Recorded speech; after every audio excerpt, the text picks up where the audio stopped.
çok 2 rekat namaz oku. Adam benden varsan soruyordu. Bolaya aytdingmi namaz oku dedingmi deydi. Sen oku sen. Kim? Sen. Ishlaringga yaxshi foydasi bor, dastyoringga yaxshi foydasi bor, umringga yaxshi foydasi bor.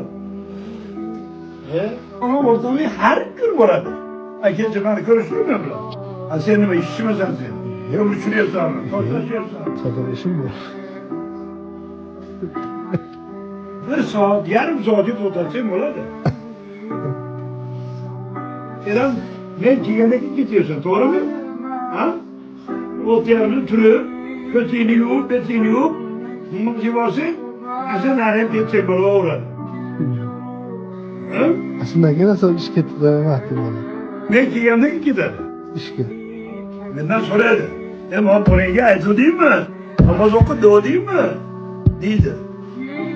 Ya, ko'plar mana askarlarga yaxshi beryapti.